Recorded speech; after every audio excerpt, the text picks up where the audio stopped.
nada, queremos agradecer mucho la presencia, primero, bueno, de Michael de la Universidad del Reino Unido, pero también la presencia de todos ustedes. Agradecer a Juan Carlos Santiago, que me ha coordinado este módulo sobre el tema del vidrio. Michael Wigginton, muchos de ustedes saben, tratará de hablar sobre la importancia del cristal en el desarrollo de la arquitectura. Se expondrán nuevas formas de vidrio con sus implicaciones e innovaciones formales y conceptuales para poder lograr los edificios de cero consumo. Él ha estado muy involucrado en el tema de la sostenibilidad en los últimos años. Nuevas formas de expresión con el cristal como principal elemento expresivo. El cristal tiene muchas formas de concebirse, es decir, ahora en las últimas décadas lo hemos utilizado mucho en el campo de la arquitectura, pero todos sabemos que también en el campo del arte, en el campo de la escritura, y que reserva de que muchos piensen que el cristal no es sostenible, o sea, que no puede llegarse a una, digamos, a minimizar los consumos de energía. Esto nos va a hablar de cómo sí es factible poder llegar a hacer edificios de cristal con consumos muy bajos de energía. Él ha sido director de la Escuela de Arquitectura y Diseño en la Universidad de Plymouth, en el Reino Unido. Ha trabajado con importantes firmas tanto en Estados Unidos y en Londres, como SOM y NRM. Su propia firma, que es Designer Collaborative Limited, fundada en 1994, está dedicada a la creación de arquitectura sustentable. Y uno de sus principales intereses de investigación en el diseño de edificios bioclimáticos es muy bajo consumo de energía, para lo cual publicó varios libros. Uno de ellos es Glass in Architecture, de 1996. Su trabajo en cristal y en arquitectura lo llevaron a la creación de Silver Glass con Peter Miller en 1993, un componente tipo de cristal ligero, maleable, que usa la nanotecnología, y actualmente ya se comercializa este producto. Su interés en la arquitectura, la forma en que la tecnología del vidrio puede producir un comportamiento interactivo, lo llevó también a la publicación de otro libro que es Intelligent Skins en el año 2002, que fue el resultado de su trabajo en la Universidad de Plymouth hacia la construcción de los edificios inteligentes del futuro. Él desde hace mucho tiempo tiene un grupo de gente en la universidad, en la carrera de arquitectura, haciendo investigación. O sea, uno de los temas que más le interesa es entrar en contacto con aquellas universidades que están haciendo investigación en arquitectura y en particular en el tema del vidrio. De manera que si hay alguno de ustedes que le interese la investigación a futuro, quizá Michael Wigginton sea la mejor persona para establecer ese contacto. Con ustedes, Michael.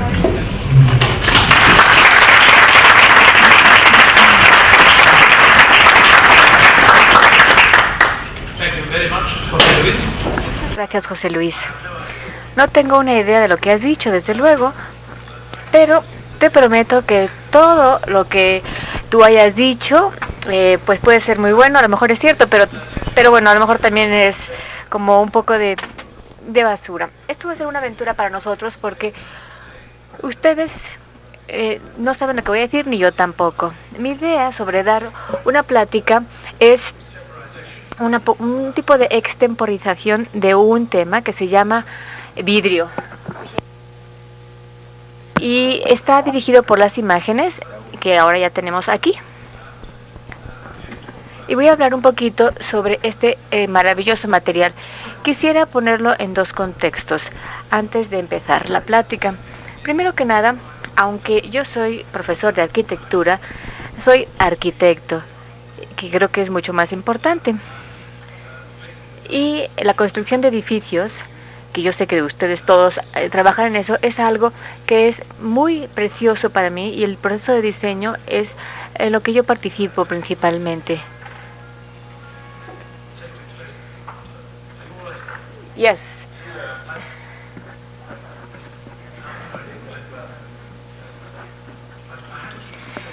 me tengo que mantener quieto y esto para mí es muy, muy difícil. Entonces estoy operando como arquitecto y fue hace unos 30 años que se me ocurrió que no había suficiente investigación en la arquitectura y que lo que estábamos diseñando se hacía casi sin investigación, porque como ustedes sabrán, nosotros hacemos un edificio y después tenemos que construir otro y luego otro, y nuestros clientes no nos dan tiempo para investigar, y esto es cada vez más frustrante. Particularmente en los 70s y en los 80s, porque yo soy muy, muy viejo, yo descubrí que todo este asunto de hacer, digamos, los edificios balanceados en un clima, que era lo que yo no sabía nada, pues me hizo determinarme a aprender más cosas. También Victor O. Gates, que era diseño con el clima, fue para mí un motor principal. Y todo este asunto del diseño ambiental es la base de este libro. Lo segundo que quiero decir, solamente a manera de introducción, es que tiene que ver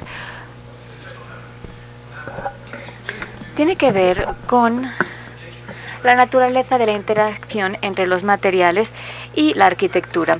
Y el hecho también de que para mí todo comienza con una idea de un esquema de un edificio. Para mí el elemento más importante en el revestimiento del edificio es el vidrio. Tengo que decir, por cuestión de conveniencia, que la razón por la cual escribí vidrio en arquitectura fue porque me pidieron, y yo tardé 10 años y bueno, finalmente decidí hacer el libro Glass in Architecture. El propósito era de informar sobre cómo se deben diseñar los edificios en su totalidad. No quiero que esta plática se considere como algo relacionado con una obsesión, una obsesión con este material en particular. Sí es una obsesión en sí, pero está dentro del contexto que es algo un poco más holista. Entonces, vamos a ver la primera transparencia. Patricia me ha dicho que, bueno, no le importa mover un poco esto para no tener...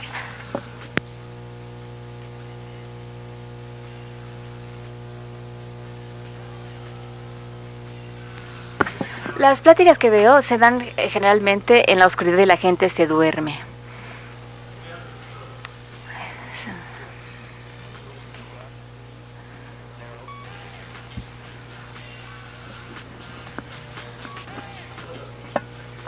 Gracias, Patricia.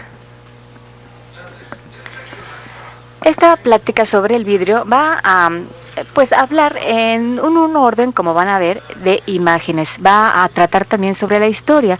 No podemos hablar de los materiales sin hablar de la historia, también de la física y la naturaleza, de la forma como el vidrio interactúa con la luz, porque eso es lo primordial que hace el vidrio. Voy a hablar sobre unos edificios muy interesantes y solamente muy pocos edificios interesantes que han sido construidos en los últimos 20 años con vidrio como material primario. Y luego voy a especular un poco sobre hacia dónde nos dirigiremos en el futuro. Espero poder entender cuáles son los objetivos de ustedes,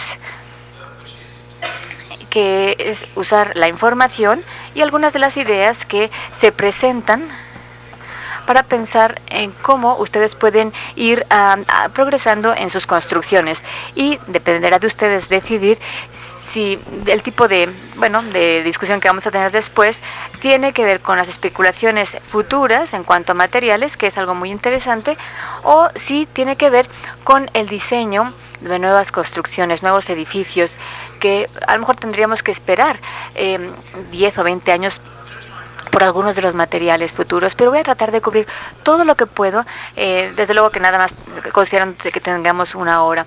Esta es una playa, es la playa más hermosa que yo conozco, aunque hace mucho que no la visito. Está en Roa, en la costa de Malasia, y tiene arenas muy puras, y la razón por la cual se las muestro es porque el vidrio comienza con la arena y empieza con lo más sorprendente de la arena. La arena es sílice o óxido de silicio, que es uno de los materiales más abundantes en el planeta. También tiene una propiedad absolutamente sorprendente. Es decir, cuando se derrite, que es extremadamente difícil porque el derretir rocas es muy difícil, y la arena es roca, se va enfriando lentamente y entonces se vuelve transparente. La transparencia, bueno, podría yo hablar de ella durante 2 horas, pero no voy a hablar de la transparencia a menos de que ustedes así lo quieran. Lo más maravilloso de este material, el arena, es que cuando uno lo eleva hasta 1160 grados centígrados, que no lo pudimos hacer, podemos nosotros producir un fluido derretido o fundido que es muy viscoso y que, digamos, fluye y se va enfriando. Conforme lo vamos enfriando con mucho cuidado, se vuelve completamente transparente. Voy a hablar más tarde de la transparencia. Es la interacción de esta arena derretida o fundida con el sol y con la luz lo que hace el vidrio un material tan importante. Lo más maravilloso del vidrio no nada más es su transparencia, sino también que aunque en su manifestación, como lo sabemos, es un material muy frágil y quebradizo, no tiene que serlo. Lo que pasa es que muchas veces no somos muy buenos en usar otra cosa que no sea sosa y cal. Es un material fantástico por su viveza y su habilidad para contener cosas. Usamos el término en inglés, no sé si se puede traducir en español, el término que es latín in vitro, para describir el método de almacenar algo durante un tiempo muy largo sin que entre el aire, y desde luego esto se realiza de tal forma que podemos ver exactamente lo que contiene el recipiente. Cuando yo doy temas sobre este aspecto del vidrio, siempre doy 2 puntos de vista. Uno de los defectos del PowerPoint es producir 2 diapositivas al mismo tiempo, pero este es una copa de vino, y lo maravilloso del vidrio es que podemos poner líquidos y ver de qué color son. Si los vemos y si los sellamos, se van a quedar ahí virtualmente toda la vida. Y el vidrio es un material muy frágil, pero estamos hablando también de un material que, por ejemplo, ha estado en la Catedral de Chartres durante años, cientos de años y sin ningún cambio. Entonces, el vidrio tiene propiedades sorprendentes y está hecho del material más abundante en el planeta.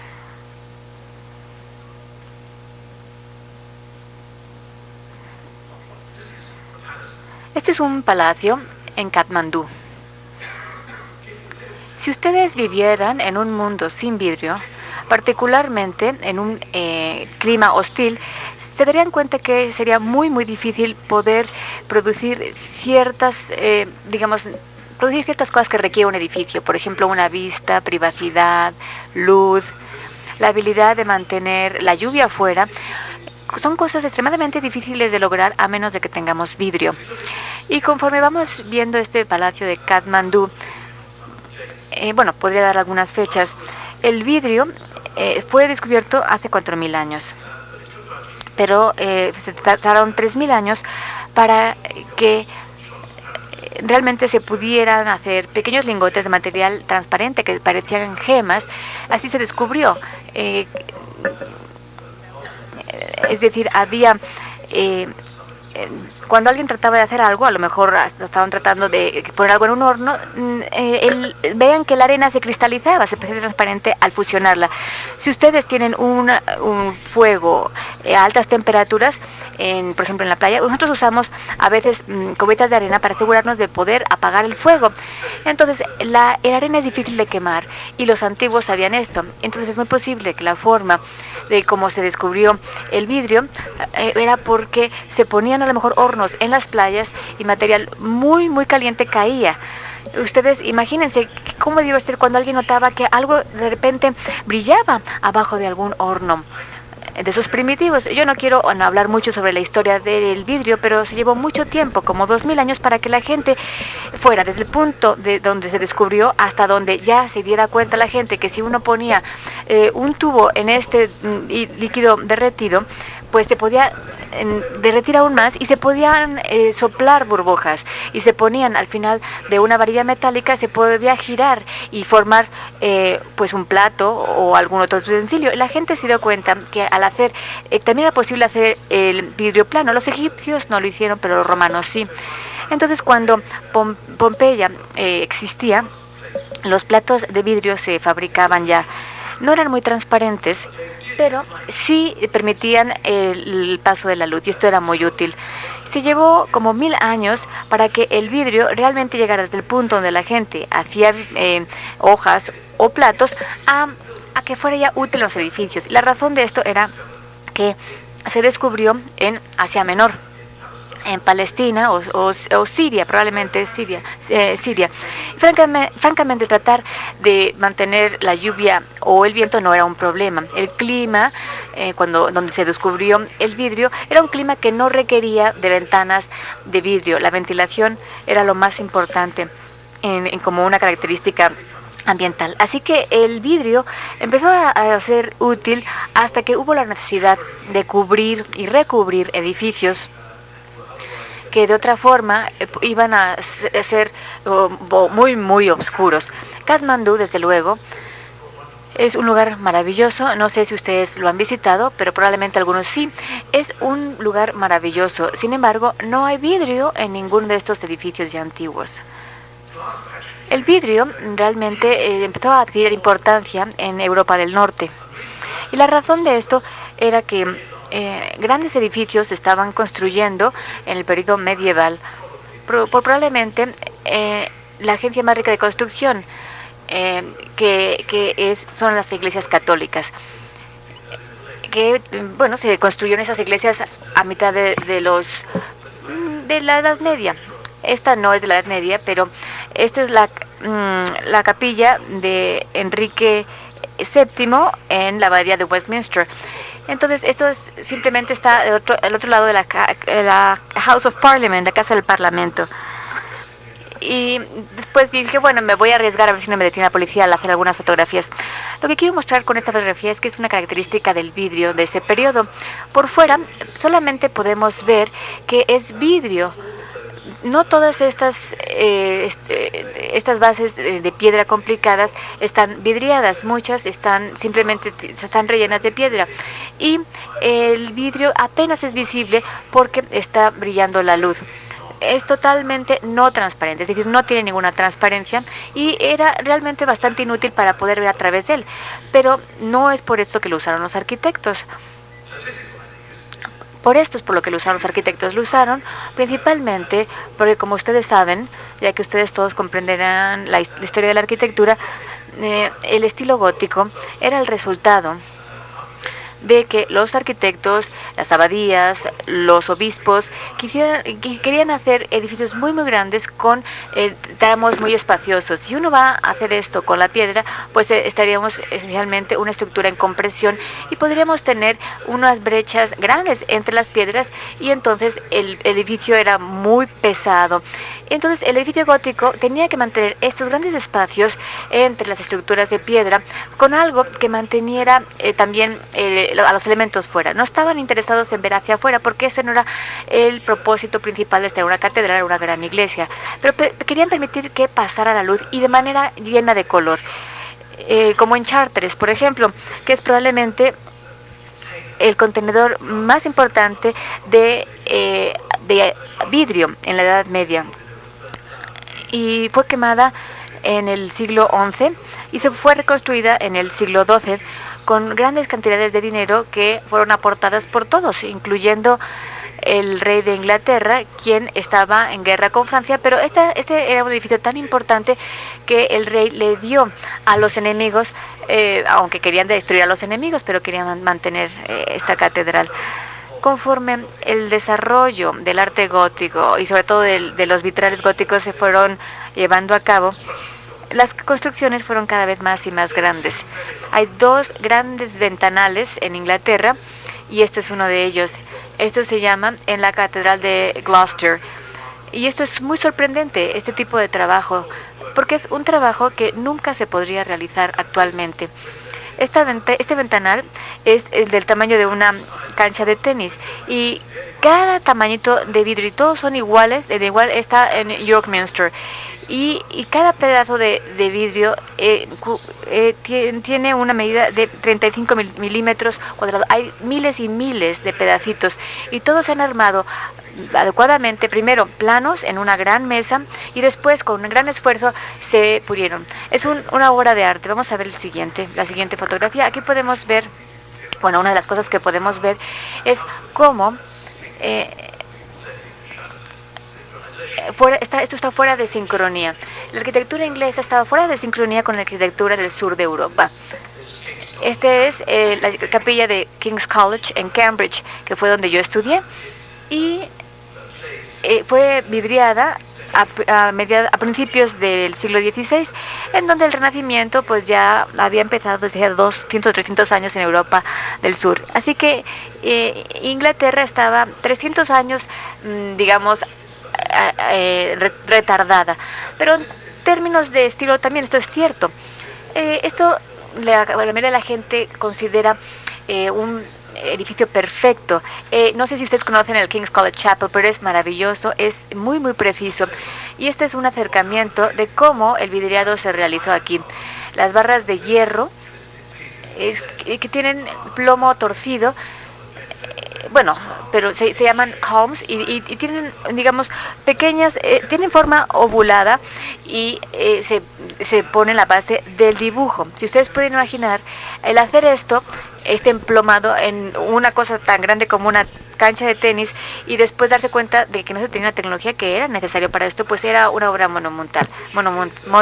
Este edificio, que es muy famoso para los ingleses, es el Art Deco. Me encanta por varias razones. No porque fue hecho por una mujer que realmente tenía lo que hoy actualmente sería 6,000 millones de libras. Probablemente era la mujer más rica conjuntamente con la reina Elizabeth.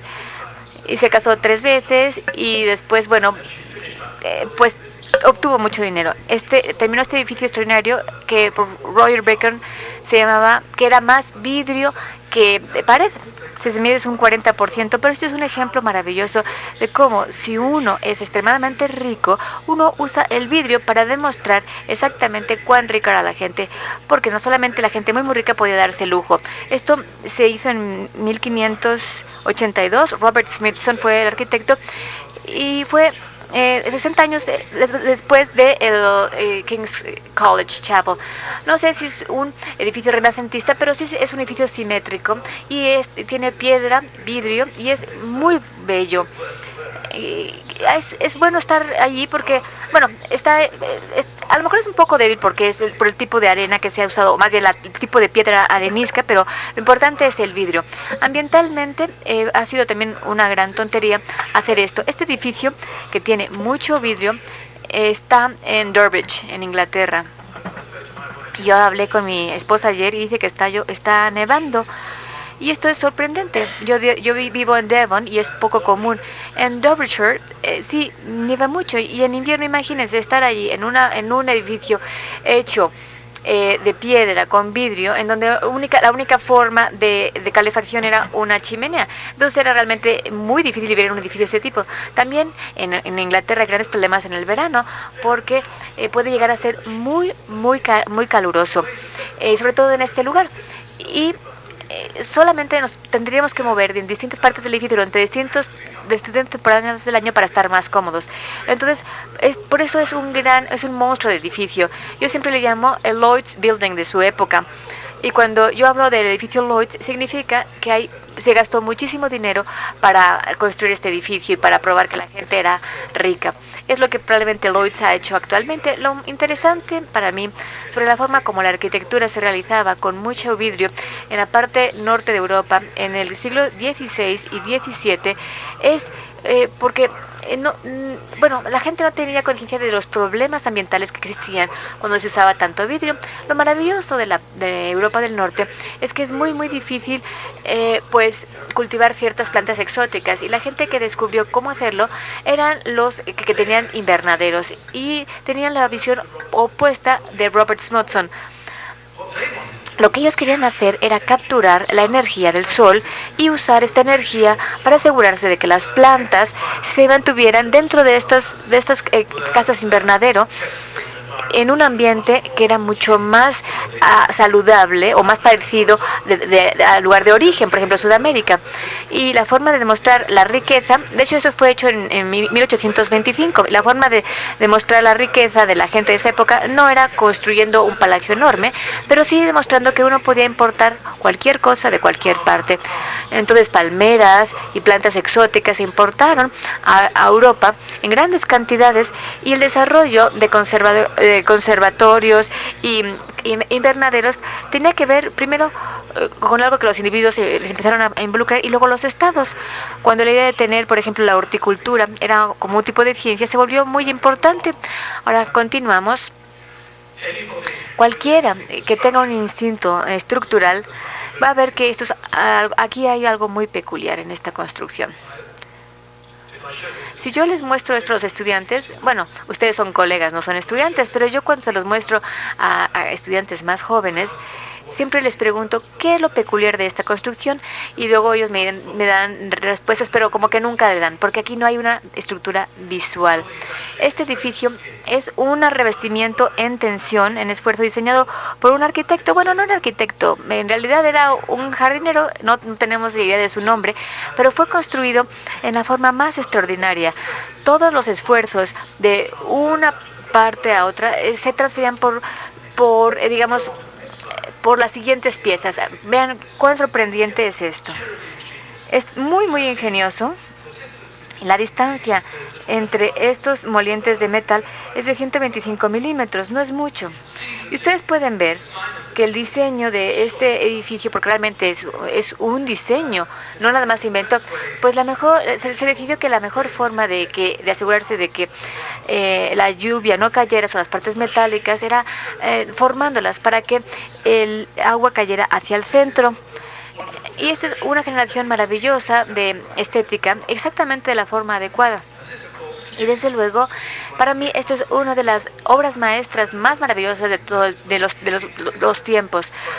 Esto es una fotografía muy poco común de este edificio, y esto es una obsesión.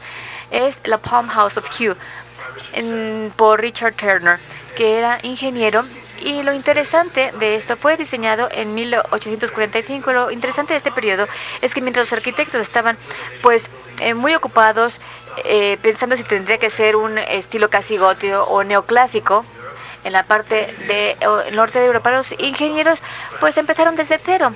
Empezaron a usar cualquier forma que ellos desearan. Y entonces la arquitectura para mí en aquel entonces, en términos de avance, si nosotros pensamos en el avance y en el progreso, y yo sí creo en ello, estaba en las manos no de los arquitectos, sino de los jardineros y también los ingenieros.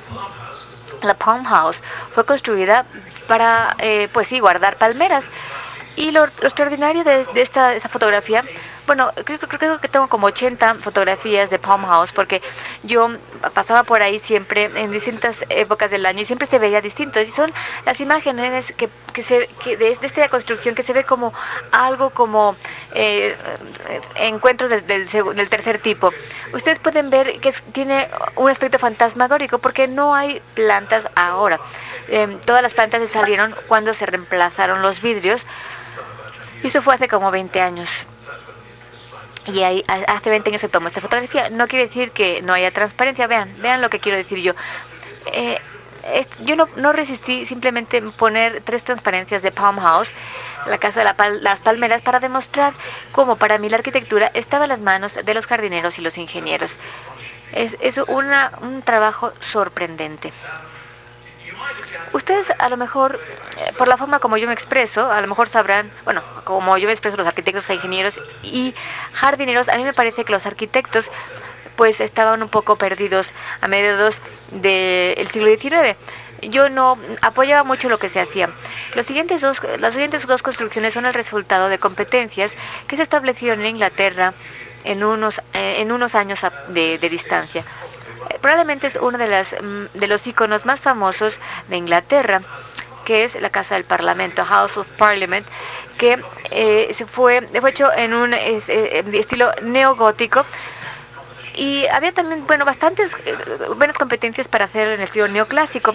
Y se terminó en en 1840 más o menos, y fue un desastre, porque una cosa para la que se construyó era para proveer a la Cámara de Debate, para la Casa de los Comunes y muchas oficinas.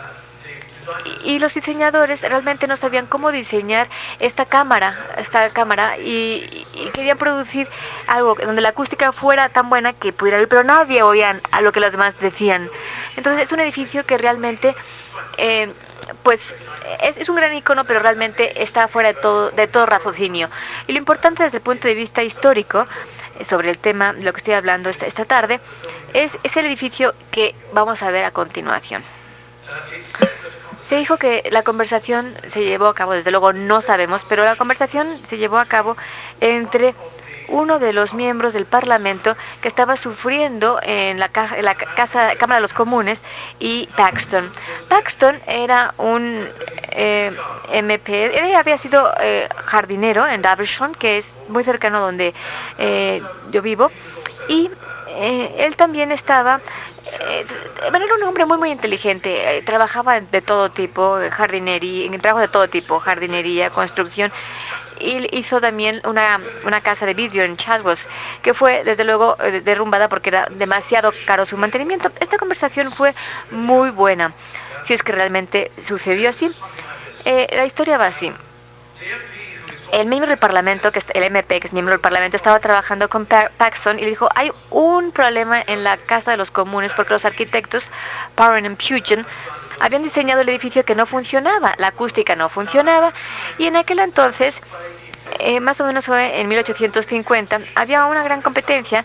El príncipe Alberto decidió que era el esposo de la reina Victoria y se entendía hacer digamos, en el medio de Hyde Park, un edificio de exhibiciones que nada más 6 meses después iba a desmantelar. Y más de 100 personas participaron en la competencia y Paxton le dijo a este miembro del Parlamento, bueno, a lo mejor has oído...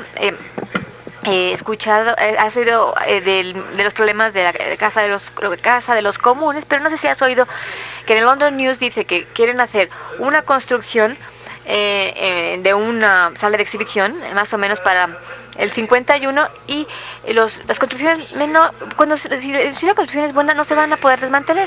Entonces Brunel hizo un edificio que principalmente estaba hecho de ladrillo, y este era un edificio que iba a durar 6 meses. Y desde luego el mensaje pues lo captó el príncipe Alberto. Lo maravilloso de esto, desde luego, bueno, de hecho yo tuve una conversación con Juan Carlos ayer sobre participar en competencias, en licitaciones, y dije, no, yo ya no me involucro porque es una pérdida de tiempo. Pero lo importante y lo bueno de Paxton fue lo que se denominó el Palacio de Cristal. Él tampoco decidió la competencia, lo que él hizo fue pues decirle a la gente que iba a la competencia, pues como que lo difamó, nadie pudo hacer nada. Entonces él hizo un pequeño bosquejo cuando iba en el tren. Y Konrad Wachsmann, no recuerdo yo el término preciso, fue en alemán, pero bueno, no sé, Konrad Wachsmann hizo un edificio y dijo, bueno, aquí es justamente cuando empezó la arquitectura a cambiar. No lo dijo porque este palacio fuera el punto de cambio, pero este edificio fue construido fuera del sitio, es decir, fue prefabricado. Se hizo de hierro y vidrio. El vidrio más o menos medían 600 milímetros por 1200 milímetros. Estos eran paneles y había miles de ellos. Y se construyó rápidamente, muy rápido, en un sitio de varios acres. Y contenía, desde luego, exhibiciones que tenían que ver con glorificar a los ingleses, no nada más a los ingleses y a la revolución industrial, sino a la revolución industrial de todo el mundo. Se desmanteló el edificio una vez terminada la exhibición y se llevó a otro lugar de Londres, el Cold Crystal Palace, y ahí duró hasta 1936, cuando algún idiota dejó caer un cigarro en el piso de madera y todo se quemó. Que es una gran tragedia, porque esto es posiblemente uno de los edificios más maravillosos que nadie haya hecho, y el humo lo destruyó. El humo de cigarro. Vamos a ver este edificio con más detalle. Hay una bóveda en forma de barril en este Crystal Palace. No porque se quisiera tener este tipo de bóveda, sino porque había árboles muy altos, que eran olmos, y por lo tanto habría que pues poner la bóveda así. Miren, esto tiene que ver con un techo plano y lo que son tirantes metálicos. Paxton era tan inventivo que él inventó, por ejemplo, una forma de pintar varias cosas. A lo mejor ustedes también son inteligentes, pero yo nunca pensaría que en lugar de pintar todos estos elementos pequeños, porque también aquí hay madera, elementos pequeños de metal, y usando una brocha, y miles de personas durante años, simplemente pues puso el puso el material en la tinta y después le dio unas pinceladas. Esta persona decía que, bueno, resolvía problemas de una forma muy peculiar. Y se me acaba de ocurrir, bueno, que estas cosas sí pueden ser importantes para esa época. Bueno, tengo esta obsesión, como yo les he dicho, en cómo los arquitectos no podían resolver los problemas de Europa en aquel entonces. Y lo importante de la revolución industrial es que no es que revolucionara nada, sino que se inventó la máquina de vapor y los ferrocarriles, que desde luego, bueno, eran importantes. Ahora ya están muy desacreditados. Nuestros trenes ya son muy, muy antiguos porque nosotros fuimos los primeros que construimos, y ahora hay que reemplazarlos. Y sí, desde luego hace falta reemplazarlos. El gran problema que había en aquel entonces era la mercancía, la comercialización, el hacer cosas en un lugar y después irlas a entregar en grandes cantidades en algún otro sitio. Esto significaba que teníamos que empezar a hacer cobertizos enormes. Algunos eran para guardar los trenes, otros para distintos mercados de carnes, de harinas, etcétera. Cuando uno construye un gran espacio, recuerden que esto era antes de que existiera la electricidad. Entonces había un gran problema para poder iluminar estos cobertizos, y en el caso de una estación de ferrocarril había un gran problema con el humo. Y esta gran pintura es el mejor ejemplo del problema del humo.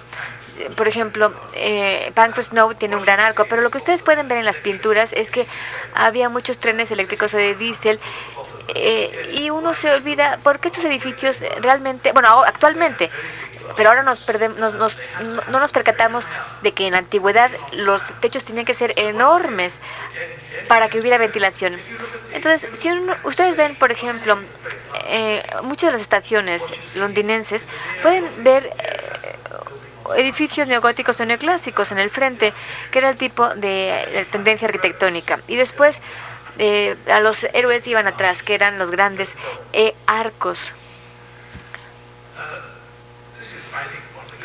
Este es uno de los centros comerciales más conocidos, más bonitos, una galería en Milán, que fue construido en los 1880. Bueno, ya no los quiero aburrir con la relación entre los ingenieros y los arquitectos, pero lo interesante sobre esto es que es un edificio fantástico, y todos aquellos de ustedes que hayan estado aquí estarán de acuerdo conmigo. Lo más interesante es que hace un truco, es decir, produce un gran volumen con un techo de vidrio. Esto mantiene la lluvia afuera y uno puede funcionar en cualquier tipo de clima. Vean que es una calle barroca bastante estrecha, hoy bastante llena de cosas, aunque los europeos eran muy capaces de producir piezas maravillosas ingenieriles. No habían pensado en hacer lo que nosotros pensamos que podría llamarse arquitectura, y esto se tenía que hacer en algún otro lugar. Lo maravilloso sobre los americanos, hay muchas cosas maravillosas sobre los americanos, pero una de las cosas maravillosas de estos en los 1880, es que ellos cargaban mucho equipaje. Llevaban siempre mucho equipaje, y generalmente equipaje muy de su estilo. Este edificio, bueno, los dos edificios a la izquierda fueron diseñados por Halliburton Rutch, una de las grandes compañías que fue fundada hace mucho tiempo, y a la derecha, el más alto, por Louis Sullivan. Se llama el Gage Building, y Louis Sullivan, que era un asociado. Bueno, yo siempre le digo a mis estudiantes, si ustedes quieren saber el término form follows function, es decir, la forma sigue la función. Si quieren saber dónde viene este término, pues de Louis Sullivan. Y Louis Sullivan lo estableció con el diseño de edificios altos. Y los americanos no llevaban lo que era equipaje gótico, sino que, por ejemplo, tenían lo que era, pues ellos se preocupaban más que nada por los marcos de acero y cómo poder poner luz en los edificios. Uno pone una estructura de acero y luego uno llena todo con vidrio. Y es exactamente lo que los arquitectos góticos hicieron con las catedrales, pero usando diferentes materiales. Louis Sullivan también era un poco un decorador. Y ustedes se darán cuenta que Halbert no era. Pero lo más interesante para mí es que en los 60, por ejemplo, en mediados de los 60, si uno no ve todo de manera muy... Si como que cierra los ojos un poquito, este edificio podría haber sido diseñado por Skid. Bueno, los europeos empezaron como a ponerse a la par.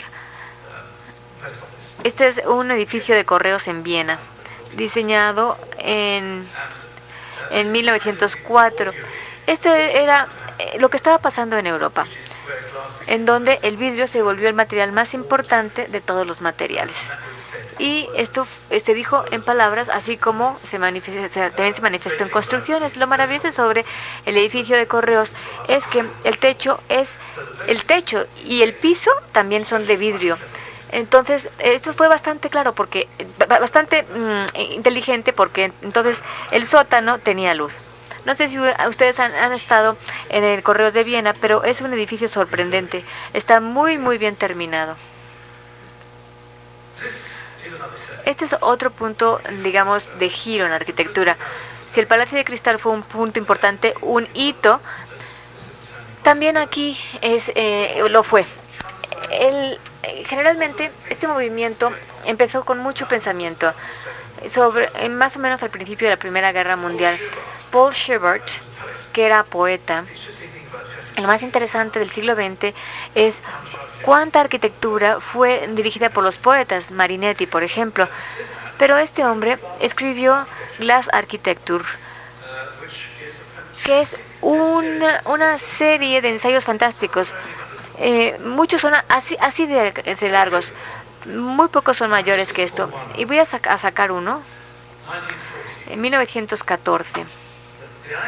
La idea que expresaba Schubert en 1914, pues es un poquito difícil de hacer en la actualidad. A veces él inventó el concepto de las paredes dobles o los revestimientos dobles de vidrio antes que alguien hubiera pensado en diseñarlo. Y estos párrafos, que eran como 1100 entonces, creo que son maravillosos de leer porque eran como una agenda en 1914, perdón. Esto es en San Francisco, 1980, y probablemente este sea la primera pared de este tipo, de ladrillo. Y desde luego este es un edificio muy famoso. Cualquiera que conozca, y creo que todos ustedes conocerán el trabajo de Mies van der Rohe, sabrán que hasta Mies van der Rohe pues entró en una competencia en Berlín, en la Friedrichstraße. Ella era una arquitecta bastante aburrida. Bueno, creo que lo era, porque ella hacía lo que se denominaba edificios neoclásicos para los ricos, y después entró en una competencia y decidió que la forma como ganar esta competencia, bueno, había dos bosquejos, ambos están en el Museo de Arte Moderno en Yale. ¿Cómo hacer edificios muy altos de vidrio? Y esto también creo que puede ser aplicable. Bueno, lo que me llama la atención de este modelo, de hecho, es que si uno ve la parte superior, podemos ver que son cintas largas de vidrio, y de hecho así eran, como franjas de vidrio que estaban colgadas desde arriba.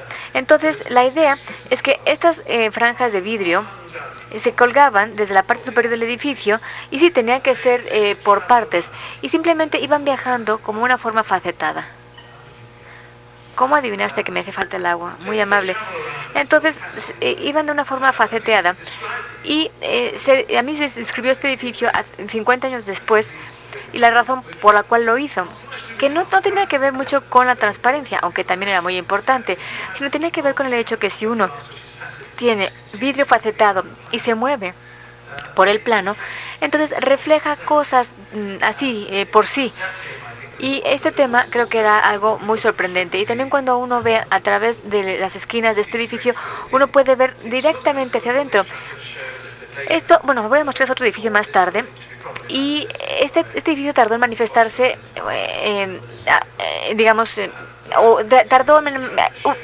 fue más bien tomado como base para otros edificios. Por ejemplo, Shepard estaba escribiendo agendas y había también modelos, los paradigmas de edificios que podían lograrse adecuadamente, y este fue el primero, el Friedrichstraße, el edificio Friedrichstraße de Mies, y este es otro. Este edificio Friedrichstraße en 1921 se construyó y ahora es el edificio del Ejército de Salvación. Se terminó en 1962. Hay buenas y malas historias sobre este edificio. Courvoisier era un apasionado y desde luego apoyaba el socialismo, y también era un modernista apasionado, y probablemente escribió el panfleto mejor de arquitectura. Entonces, él diseñó esto completamente de vidrio, y por primera vez en un edificio introdujo una idea que ya existía en las casas de Suiza, la idea del mur neutralisant, que es el muro neutralizante. Y esta idea del muro neutralizante es que tenemos dos revestimientos de vidrio, como Shepard había descrito, pero con cierta distancia, y uno pasa aire caliente en invierno y aire frío en verano. Y la gente, aunque fuera gente pobre, siempre se va a sentir a gusto en el edificio porque tienen aire acondicionado que inventó William Carey. Bueno, fue inventado en el siglo XIX, pero empezó a ser una gran industria en 1920 en Estados Unidos. Generalmente en los cines, que eran concomitante cine con aire acondicionado, no se podía tener una cosa sin la otra. Entonces él inventó esta idea del aire acondicionado y usando las paredes de vidrio como ducto. Pero lo más desafortunado es que Courvoisier no tenía muy buen presupuesto. Y bueno, sí tenía que apegarse a cierto presupuesto, y desde luego cualquiera de ustedes, bueno, más bien todos ustedes han hecho construcciones, edificios, y saben que siempre es desafortunado tener que muchas veces los edificios, en cuanto empieza a faltar presupuesto, se tiene que cortarlo mejor. La ingeniería de valor es algo, o el valor de la ingeniería es algo con lo que tenemos que vivir. Entonces, bueno, aquí lo más importante de este edificio es el aire acondicionado. Y se quitó el aire acondicionado por falta de presupuesto, y quiere decir que aquí va a ser muy, muy frío en invierno el edificio y muy caluroso en verano. Entonces, la gente gente pobre que se iba ahí, pues realmente estaban tan mal adentro del edificio como fuera. Y bueno, hubo después una interferencia. Los alemanes dejaron caer una bomba justo fuera al final de la guerra de 1945, y entonces todas las ventanas se rompieron. Courvoisier, la respuesta de Courvoisier, pues sí, como que se le iba a demandar, y dijo Courvoisier, bueno, podemos inventar ahora el Brise Soleil. Entonces, este edificio se le pusieron también otros tipos de paneles, que eran los sunshade shades, como tipo de persiana. Y por ejemplo, ahora el edificio de las Naciones Unidas tiene este tipo de toque italiano. No sé, el Italian chic, sí es el estilo italiano, no sé cómo se podría traducir, pero bueno, funciona. Él le dijo al senador, bueno, bajo ninguna circunstancia debes tú diseñar un edificio de vidrio en Nueva York, porque es la misma latitud que Madrid, y sería muy caliente en verano y muy frío en invierno. Pero bueno, de todas formas, como se requería gran parte de energía para mantener el interior a un buen clima, pues también eso no era viable. Ese es uno de los crímenes que yo quiero mencionar más tarde en esta plática. Entonces, este edificio del Ejército de Salvación era muy interesante porque incorporó el muro neutralizante y desde luego el diseño de Courvoisier. Tengo yo que mostrarles este edificio, y hay un tipo de, digamos, intercambio entre Estados Unidos y Europa.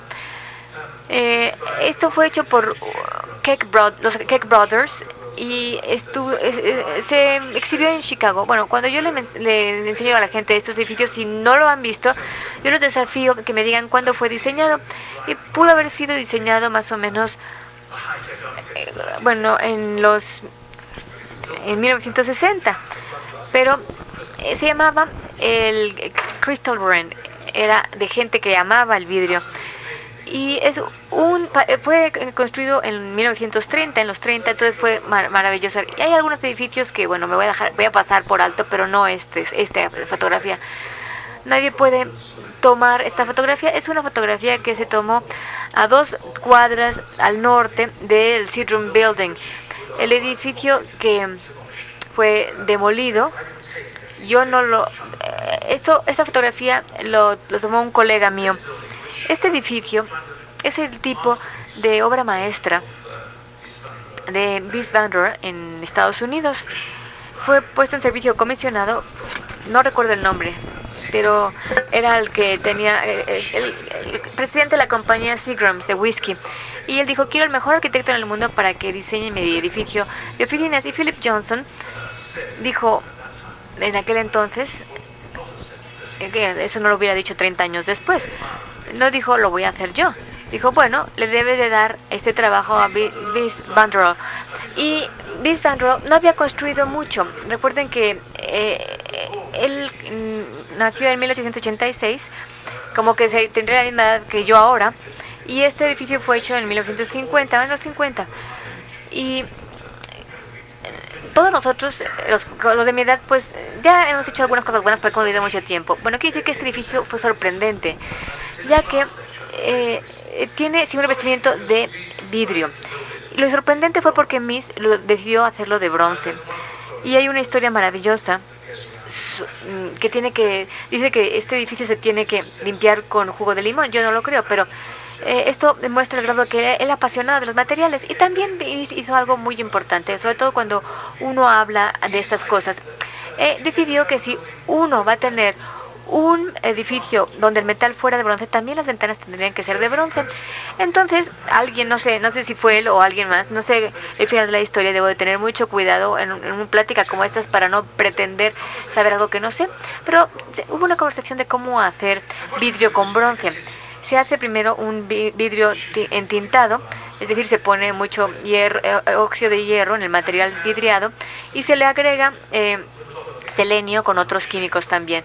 Les voy a mostrar también algo sobre química más tarde, pero para poder tener este vidrio con bronce es algo muy difícil, sin embargo él lo pudo hacer. Lo maravilloso de este edificio, desde mi punto de vista, es cuántos colores tiene. Todos los arquitectos, todo el que sea arquitecto tiene que ver el edificio Seagram, por lo menos una vez en la vida, porque es un edificio sexy y absolutamente hermoso. Y no es una caja, de la forma como algunos edificios ahora se construyen, son como cajas nada más. Tomé 70 fotografías que perdí, porque perdí todas mis fotografías de Estados Unidos cuando nos mudamos a otra casa, ya no sé a dónde están. Pero este edificio es rosa, azul, bronce, se encienden las luces, y Mies dijo una vez que todos los ciegos todas las persianas tenían que ponerse a cierto nivel, a la mitad o completamente abajo. No sé si miren, yo trabajaba en un edificio opuesto a este, porque ellos teníamos una oficina en Park Avenue, y yo me acuerdo, realmente me sentí muy herido cuando vi por fuera y vi una mesita con una lámpara de tungsteno y tenía una pantalla la lámpara, y yo dije, espero que Mies nunca vea esto. Probablemente esto era, no sé, el presidente de la compañía. Yo podría hablar sobre Mies y sobre miles de cosas, pero bueno, podemos hablar más de cosas, porque Mies tenía una idea muy clara de quién estaba a cargo cuando hacía un edificio, y no era el cliente definitivamente. Este es un edificio opuesto en diagonal, que es el Lever House. Y el edificio que ven un poquito, eso fue donde yo trabajaba. Está un poquito más alto esos dos edificios. Y yo quería fotografiar este edificio, no porque fuera hecho por un empleado previo mío, sino porque era un paradigma incorrecto. Si uno va a hacer edificios de vidrio de una forma neoclásica, uno los tiene que hacer muy bien. Y el Lever House se hizo muy muy bien. Se hizo de aluminio y glases entintados. El glass el vidrio verde lo inventaron los americanos para los carros, para poder así evitar los brillos. La idea no era que evitaba el brillo, sino también el calor se disminuía. Y tiene una transmisión de espectro muy buena este gas intentado en vidrio, porque cualquier material, el material usado para este tipo de vidrio es muy bueno para esta. El Leverhouse en realidad era parecido a los Seagrams, pero no exactamente igual. La idea es que se hacía una plataforma y luego una torre, y funcionaba muy bien. El problema es que había fugas, y el gran problema es la siguiente transparencia. Este es el London Wall. Es un área en la ciudad de Londres, City of London, que fue desarrollada por distintos desarrolladores o arquitectos en los 60s. La imagen de esto es que era un poquito como, bueno, en este caso en particular, los arquitectos británicos no eran buenos en tomar fotografías del edificio Seagram. En aquel entonces, yo por ejemplo fui en Nueva York, en el Queen Mary, durante 5 días y vi 2 edificios. Imagínense tomar una fotografía en granular, en blanco y negro del Seagrams, y después ir con un cliente y decirle, mira, pues es muy interesante. Y la gente le decía, pues esto es muy sencillo. Uno puede hacer un muro de vidrio de 30 pisos y de 200 milímetros de espesor. Y uno pone material muy barato, vidrio, que permitía que pasara la luz, y desde luego no era de doble pared, porque era muy caro. Entonces, uno renta casi todo el edificio. Es decir, uno va a lo que es toda la frontera del edificio, a 200 milímetros, uno renta el resto. El problema es que es como Hardwick. La casa Hardwick es muy fría en invierno y muy calurosa en verano, porque necesita tanto calefacción como aire acondicionado, y es un desastre absoluto. Y en el libro My Glass Book, pues hay algunas frases que me gustan mucho, que es la declinación y la caída de la cortina de hierro fue un hito importante. Y tenía que ver con, su propia destrucción. Me decía, un edificio de este tipo es como basura. Y desde que estos edificios se construyeron, se tuvieron que volver a revestir de una forma más interesante. Y todo fue a partir de la caída del muro de hierro, la cortina de hierro. Vamos a ver edificios que se han construido después de pero son manifestaciones, en mi opinión, de una nueva generación de arquitectos que están haciendo las cosas bastante bien. Este es Willis Faber. Lo que les voy a mostrar en los próximos minutos son algunos edificios que son ejemplares de distintas formas de trabajar el vidrio. Hay un mensaje en cada uno de estos sobre qué es lo que pudiera llegar a pasar y cómo se pueden hacer las cosas. Muchos de estos no son nuevos, tienen más de 20 años de antigüedad, pero siguen siendo muy buenos. Este es un edificio que lo realizó Norman Foster cuando estaba a cargo o a la cabeza de Foster Associates, que era una compañía muy pequeña y que trabajaba en un edificio, una oficina muy pequeña en Londres con 6 personas. Norman ganó una competencia con Michael Hopkins y otros arquitectos ingleses, y a todos les ha ido muy bien, pero no tan bien como a Norman. La forma como se ganó la competencia fue de la siguiente manera. Se usó muy bien el sitio porque esta era una gran compañía de seguros y tenían tanto suscriptores como aseguradores. Compraron el sitio y querían hacer un edificio de ciertas dimensiones, y también se habían hecho varios estudios de forma, por ejemplo, cubos, bloques, y después creo que fue Norman, porque no estudié o analicé a todos los que participaron, solamente Norman. Y Norman tuvo la idea de decir, él diseñó básicamente un revestimiento para el edificio que iba siguiendo la línea del edificio. Es un edificio muy profundo, no sé cuánto es, pero creo que son como 100 metros. Y la cosa es que en el mediodía pues como que no hay luz, y parte porque tiene vidrio entintado. Y Norman estaba tratando de dar excusas por este desempeño ambiental. Es decir, uno no puede trabajar a 2 metros del revestimiento de este edificio porque es o muy caluroso o muy frío, pero es una gran pieza tecnológica y hace lo que Mies quería hacer en el Friedrichstraße, en la exhibición de Friedrichstraße.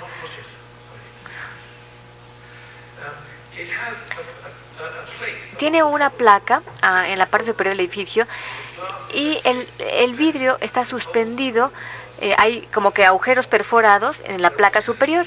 Todos son de 2 metros cuadrados exactamente. Y cada placa, conforme vamos bajando, se suspende de la placa anterior, la placa superior. Y se mantiene rígido con una placa perpendicular al perímetro y que evita que se pandee el revestimiento externo de vidrio. Es un edificio muy exitoso. Tengo que decir que es delicioso dentro. Actualmente uno no haría un edificio así. Bueno, como forma es muy inteligente y conceptualmente también es muy muy bueno. ¿Alguien conoce este edificio? Lo importante de este edificio, bueno, yo oí que alguien lo describió como un pistón. Imagínense un edificio que, digamos, tiene... Es como, se mantiene como una luna arriba. No hemos hecho nada en el sitio, pero eso es malo para la naturaleza. Es como si fuera pasto. Es la idea de tener, sí, actualmente en mi país, por ejemplo, se trata de tener césped y pasto, en fin. Probablemente es uno de los primeros. Y lo importante de este edificio es que a lo mejor si uno tiene arriba pasto, podemos después poner... podemos poner también una alfombra verde, en fin, hay como que metáforas en todos estos, en todo el edificio. Este edificio es un tipo de volver a trabajar el Friedrichstraße de Mies. Esto es como un poco de misterio. Es el edificio Lloyds.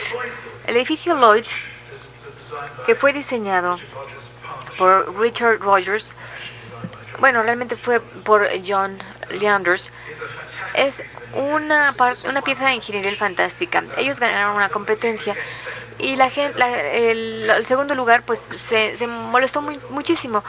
Ellos ganaron la competencia porque conocían a Conoscenti y dijo, bueno, si no me das el trabajo a mí, pues voy a tener que cerrar. Rogers y Piano pues ganaron el Centro Pompidou, pero gastaron todo su dinero y requerían un trabajo.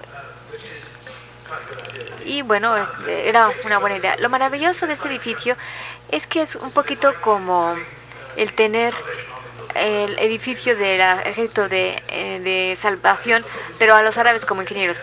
Hay un vidrio maravilloso que John inventó. Y yo sabía que era... Bueno, a lo mejor les puedo hablar de una anécdota sobre Pilkington, quien inventó este proceso de flare glass cuando perdió su trabajo, porque con Young produjeron lo que era el glass soplado, que son un glass, digamos, laminado, que tiene pequeñas formas integradas en la superficie. Conforme la luz le pega, hay muchos brillo y refracción de esto. Y él puso este vidrio en todas partes, menos en lo que se llamaba la cinta de visión. Y pueden ver la cinta de visión y abajo también, o la franja de visión. Uno tiene que sentarse para poder ver a través de ella. Entonces, esto no es un edificio muy transparente, a menos que uno esté en el lugar correcto. Pero sí es un edificio fantástico desde el punto de vista icónico y desde luego hace un muy buen uso del vidrio. Y si quiero comunicar algo en esta plática, lo que quiero comunicar es que no piensen que el vidrio es algo que uno compra simplemente con mi gran respeto a la gente de Guardian, sino el vidrio es algo que uno usa para inventar, porque uno como diseñador está en control. Este también es un edificio muy maravilloso. Este es el Museo Koning del vidrio por Gunnar Burkett, que era una persona que trabajó con Eric Sullivan. Como Eric Sullivan tenía gente muy muy capaz que trabajaba con ellos, y Gunnar Burkett es una persona maravillosa que trabajaba en Birmingham, Illinois, no, más bien en Michigan. Y él era muy inventivo, muy creativo, un arquitecto muy creativo. La parte superior de este edificio se ven como satinadas. Y lo que son, en realidad, son glass laminado que tiene como una espalda un poco rugosa. Y quiero disculparme con la traductora porque a lo mejor la estoy cansando mucho, pero esto tiene acero inoxidable como que puesto, incrustado, con una técnica que se llama sputtering. Se carga positivamente y finalmente entra un electrodo. Entonces rompen los átomos del material uno a la vez. Entonces se pone en un vacío, así que todos estos átomos que se rompan de, no sé, lo que sea, acero inoxidable o cobre o plata, se vaporizan y entonces, como tiene una carga, pues entonces quedan depositados. Se pasa el vidrio por una cámara de vacío y uno puede hacer un material, casi cualquier material, que pueda llevar una carga y puede ser disparado con una pistola de electrones y puede ser de un espesor nanométrico. Y si pone mucho, es opaco, muy poquito y es transparente. Para poder hacer este tipo de técnica se requiere más que imaginación, se requiere conocimiento sobre cómo se hacen las cosas. Y esto es uno de los mensajes que espero yo comunicarles en esta plática y otras de la serie. Es decir, un pintor diría lo mismo. Otra cosa importante de este edificio es que usa algo muy innovador, que es un periscopio horizontal. Gunnar Berger tenía la idea de que uno evitaba que entrara la luz del sol poniendo un tipo de ceja. Y uno podía ver hacia afuera del edificio poniendo dos espejos en esta configuración a 45 grados, para que cuando uno vea en la parte superior del vidrio o del ángulo del espejo exterior, tenemos un reflejo y podemos ver hacia afuera. Él usó este truco de una forma distinta para la biblioteca en la Universidad de Iowa, el uso de espejos, y esa era muy buena idea. Vamos a continuar. Vean, esto todo es vidrio, por eso es lo maravilloso, en mi opinión. ¿Qué es lo que yo puedo hacer con este material que no se haya hecho anteriormente? Bueno, no es una fotografía muy buena, siento mucho, no está tan clara como debía ser. Esta es una casa fuera de Ámsterdam. Jan Bentham es la persona que hizo la casa, y lo maravilloso de algo muy bonito en Holanda, es decir, permite que los edificios no tengan que, digamos, aplicarse las regulaciones. Entonces hacen muchas construcciones experimentales. Ben vivía aquí con su familia y él la construyó usando vidrio estructural. Yo sé que no está muy clara la fotografía. Este edificio tiene paredes de vidrio que cargan el peso del techo. Hay dos estructuras verticales en esta casa que son rígidas, evitan que el vidrio se pandee. Las paredes son de 10 milímetros de espesor y evita que caiga el techo.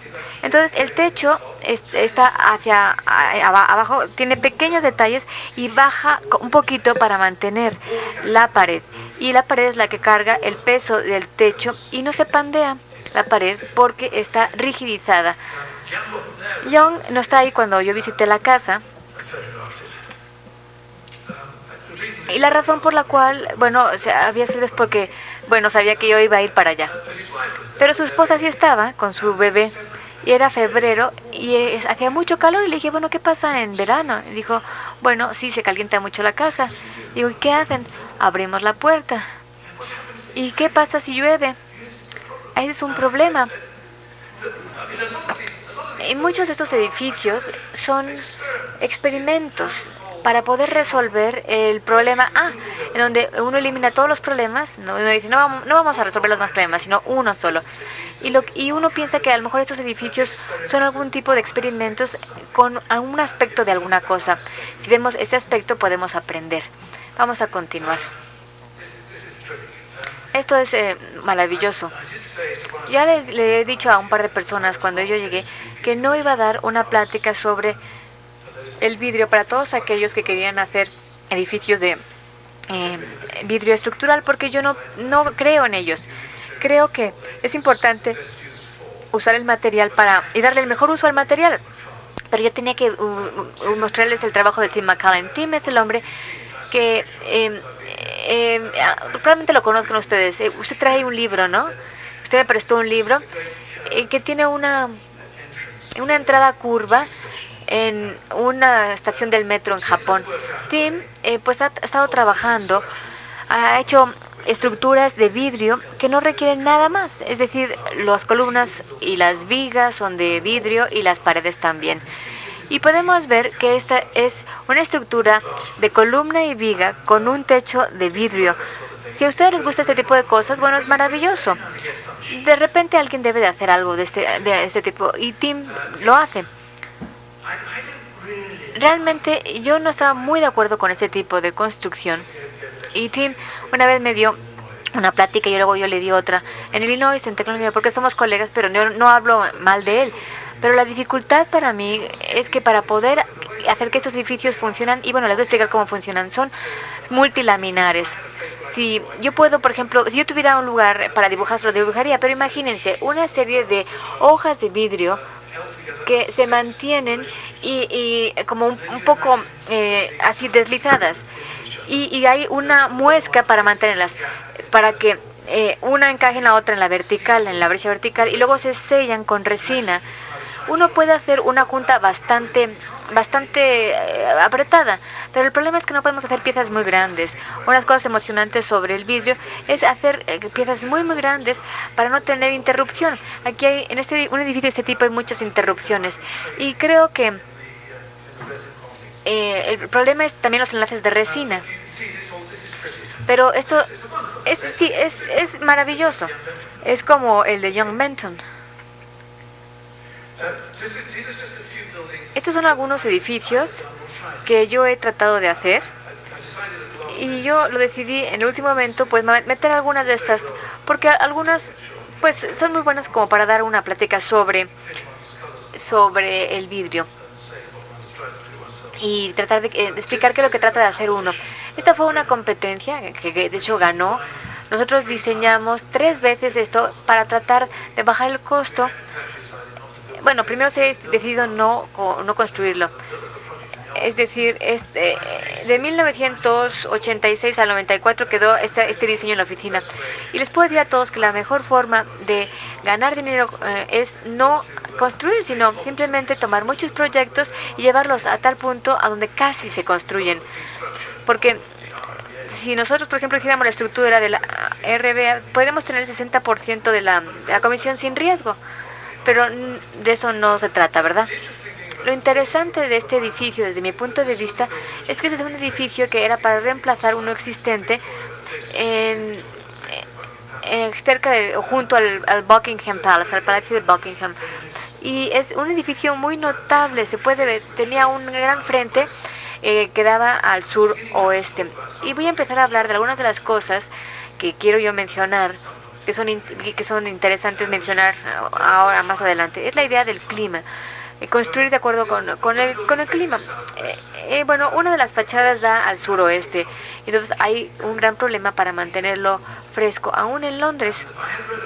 Leí un artículo sobre cómo una compañía que operaba en Wimbledon, en una pastelería, Wimbledon es donde se juega tenis, y habían inventado un sistema de cómputo que se llamaba Computational Fluid Dynamics, dinámica de fluidos computacionales. No sé cómo se pueda traducir en español, pero tiene que ver con aprender cómo fluye el aire y modelar esto.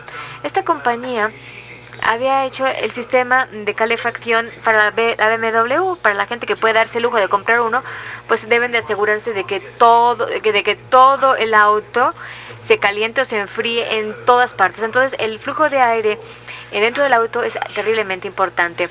Y Chiam inventó el programa Phoenix CDF y no se usaba en los edificios. Pero yo les llamé y digo, ¿tú puedes hacer un edificio? Y dijeron, ¿por qué no? Esto fue en 1985. Esta pared que tiene 60 metros por 50 pisos y 50 de profundidad, fue modelado usando el sistema CFD Phoenix. Lo maravilloso, yo conocía del edificio Hooker, que los voy a mostrar en un momento más. Es un edificio que tiene un revestimiento doble que controla el flujo de aire por fuera. Entonces tenemos el muro neutralizante y se empieza a usar el vidrio para crear una pared climática. Esto era un atrio, es decir, no ocupaba espacio, pero sí capturaba energía para poder así subir la temperatura del aire 7 grados del fondo hacia arriba, y se usó un modelo para demostrar que nosotros podíamos jalar el aire de la parte superior del edificio hasta los huecos de los elevadores, porque se calienta el aire por la pared, la doble pared, y el tiro es tan poderoso que, imagínense, tendrían que jalarse el aire 50 pisos. No sabíamos que esto iba a ser posible o no, pero teníamos que trabajar para que sí pudiéramos lograr nuestro objetivo. Este es como un juego. Bueno, fue un proyecto de vidrio que pusimos detrás, la estructura completamente de vidrio. A lo mejor se ve esta mejor, pero bueno, no sé, con el PowerPoint no se pueden aparecer varias cosas. Y son pequeños edificios que hicimos en los últimos años antes de trabajar en cosas más importantes. Lo importante sobre los edificios para mí y las construcciones es detallarlas. La idea de este edificio es que tiene detalles en la parte superior que miren, tienen por ejemplo una pieza de vidrio y el detalle de la esquina va así, justamente así. Es decir, tenemos una unidad de doble pared de vidrio y hay una que se detiene allí. Y entonces el vidrio queda completamente en la junta de silicón. Algo que quiero decir es que nadie se ha quejado los propietarios no se han quejado. Yo les dije, a lo mejor va a tener algunos problemas, pero no ha habido ningún problema. Tenemos algo similar en Plymouth, de donde yo vengo. Si uno produce, digamos, una construcción de casi es plana, y lo hacemos con una flotación de 10 milímetros, podemos trabajar allí. Y ustedes pueden simplemente tratar de, con una escalera y una manguera, tratar de echarle agua y van a ver lo que pasa. Por ejemplo, si sale el sol, hay una celda que detecta el sol y entonces digamos que se enfría la temperatura. Si uno se va de fin de semana y hace mucho calor, y a veces pasa eso en Inglaterra, uno no regresa a un lugar que es terrible, sino que la temperatura se mantiene bastante estable. Si está a 21 grados adentro, no hay gran problema. A mí me encantan estos techos de vidrio, sobre todo cuando llueve, porque uno puede ver todas las formas del agua en el techo. Esta es la parte interior. Creo que estoy siendo muy autoindulgente. Esta es otra toma. Esto es un poco de la física. Estamos moviéndonos a donde, el vidrio debe de lo que debemos hablar del vidrio. Realmente yo quiero que ustedes primero que nada sepan qué es el vidrio. Este es un diagrama que hice ya hace algún tiempo para tratar de describirme a mí mismo cuáles eran los problemas del vidrio. Y el problema del vidrio es justamente que se concentra en términos de una gran variedad de compuestos que podríamos nosotros inventar. Es decir, en el centro de esta tabla hay una línea y se llama Clear Soda Lime, que quiere decir sosa y cal claro. Esto tiene una composición muy similar al vidrio que usamos actualmente. Si ustedes ven el vidrio que está hecho de sílice fundido, es un vidrio muy fuerte, tiene el 99.99% de sílice, pero es muy difícil de manejar un vidrio de este tipo. Y lo que la gente descubrió es la palabra correcta.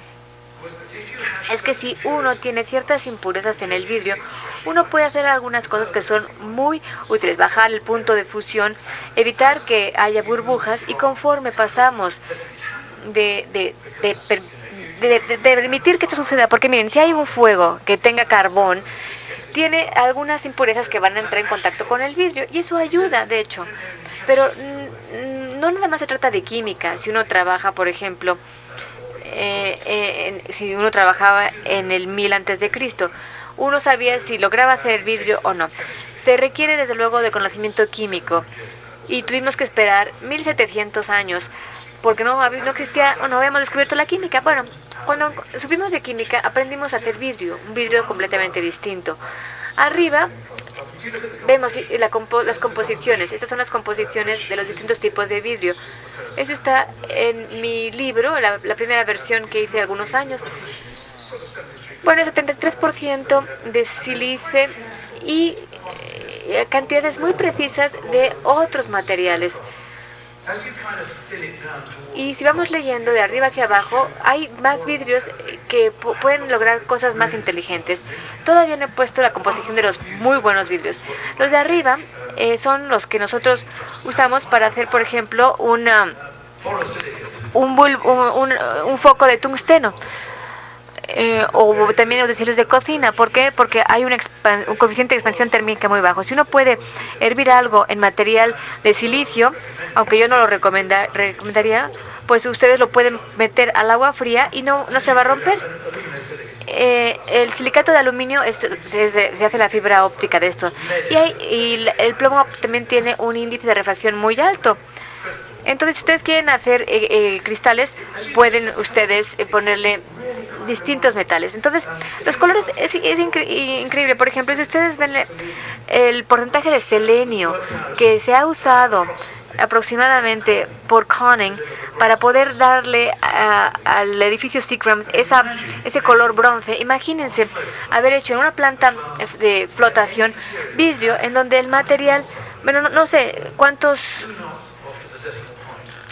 números después del punto decimal, 2% de selenio. Es así como uno hace un vidrio de bronceado. El problema con esto es que si uno rompe una ventana en el edificio Seagram, entonces tenemos que lograr tener el mismo color. Y el mismo color significa... Sí, imagínense un gran camión lleno de arena. A lo mejor requerirían una cucharadita de un material, el equivalente de a lo mejor una barra de mantequilla de otro material, y todo esto se tiene que mezclar con tal perfección que cuando ustedes tomen una muestra, en la parte de arriba del camión tenga que ser igual, idéntica. El edificio se hizo hace 20 años. Entonces, ¿cómo vamos a poder hacer justo la misma tonalidad? El mantener una muestra de cada vidrio que se hizo para cada edificio es realmente... No vemos muchos edificios de vidrios entintados, aunque yo sí he visto varios aquí en la Ciudad de México. La pregunta es, ¿qué pasaría si muchas de estas ventanas se rompieran en 10 años? ¿Cómo se reemplazaría el vidrio? Pero bueno, yo no quiero preocupar a nadie. Vamos a continuar. Esto es lo que sucede si realmente tienen mucho interés en la composición del vidrio. Esto es una forma como podemos descubrir los vidrios. Como ustedes saben, hay muchas distintas personas que trabajan en la industria del vidrio. Los grandes jugadores son los que hacen vidrio con el proceso de flotación, y hay otros especialistas. Corning y Schott son otros, y son muy difíciles, por ejemplo, de sacar información de Schott, porque es una fundación, es una compañía, y Icon, pues, es difícil. A mí me gustaría sacar alguna información, pero yo creo que participen en investigación, pero cuando ven ellos se interesan mucho. Ahora vamos a hablar de probablemente el aspecto más importante del vidrio con 3 fotografías. Primero quiero que veamos el sol. Esto nos lleva otra vez al Palm House, la casa de la palmera. Y esta es la base que debemos tomar en cuenta cuando nosotros pensamos en cómo se construyen los edificios de vidrio. Esto tiene que ver con una coincidencia sorprendente. La coincidencia es que nosotros, como seres humanos, hemos evolucionado con nuestros ojos que son sensibles a algo que nosotros denominamos luz. La luz es simplemente una palabra que usamos para describir radiación electromagnética que se emite entre 400 nanómetros de longitud de onda y 700. Entre 400 y 700 de longitud de onda. Cuando hablamos de luz, hablamos de algo muy específico. Nosotros crecimos con el sol y el día, la luz del día. El sol emite energía en todos tipos de longitudes de onda, hasta más de 2000. Y como pueden ver, como que también cae muchísimo conforme vamos del punto más alto, que es 500, hasta 2000. Entonces nuestros ojos se han acostumbrado, bueno, es una expresión muy tonta, nuestros ojos han evolucionado para ser lo suficientemente sensibles a, digamos, esta rebanada de radiación que se llama el espectro visual. A la izquierda, al ver este diagrama, tenemos la luz ultravioleta, algo que no se puede ver y que de hecho no es nada bueno. Y a la derecha es lo que no nos daña, pero simplemente se llama casi infrarrojo y es calor. Si uno mide las áreas debajo de estas curvas, uno puede ver, bueno, de hecho, tendrían que creerme, la mitad de esto es luz visible y la otra mitad no es visible. Solamente es radiación que proviene del sol. Y como pueden ver, va bajando conforme nos acercamos a la superficie de la Tierra, porque la línea seguida es la irradiación en espacio. En la siguiente esquema podemos ver lo mágico del vidrio. Esto extiende las curvas hacia la derecha. Si ustedes sobreponen la transparencia, lo que nosotros denominamos transparencia significa permeabilidad a la radiación electromagnética entre 400 y 700 nanómetros. El vidrio se desempeña casi en la misma curva como la radiación solar en el espectro visual. Y nuestros ojos, por lo tanto, se han diseñado para este espectro visual, para estar en este espectro. Cada vez que yo pienso en esto, como que siento un escalofrío, porque el cuerpo humano ha evolucionado para ver cosas con la luz, y este material hecho del material más común en el planeta, cuando se derrite y se enfría, tiene una curva que es equiparable a la del Sol. Eso es sorprendente. La curva de la derecha es muy importante. Yo no sé, o cuántos de ustedes conozcan de física. Yo no estudié mucho, hasta los 18 años, pero sí me acuerdo bastante de lo que estudié. Y me acuerdo lo que era la teoría Prevost de intercambio. Todos los cuerpos intercambian radiación entre sí de acuerdo con la cuarta potencia de la temperatura. Y todos irradian de acuerdo con curvas específicas. Esto se llama la radiación del cuerpo negro. Aquí, que está bastante oscuro, de 21 a 25 más o menos ha bajado. Si tomamos una curva, la curva de radiación emitida por algo que nosotros denominamos temperatura ambiente, se estaría completamente hacia la derecha. Eso sería la radiación de la temperatura 21 grados centígrados. Si vemos la transparencia del vidrio, que es la línea punteada, que tiene su pico en el espectro visual y luego se aplana y baja hasta 5000, así es como la radiación puede pasar a través del vidrio. La radiación negra, del cuerpo negro 21, no pasa por a través del vidrio, y a eso le llamamos efecto invernadero. Así funciona el greenhouse, el invernadero. Funciona hasta cierto grado porque el vidrio es un filtro, y la transparencia no se da a lo largo de todas las longitudes de onda.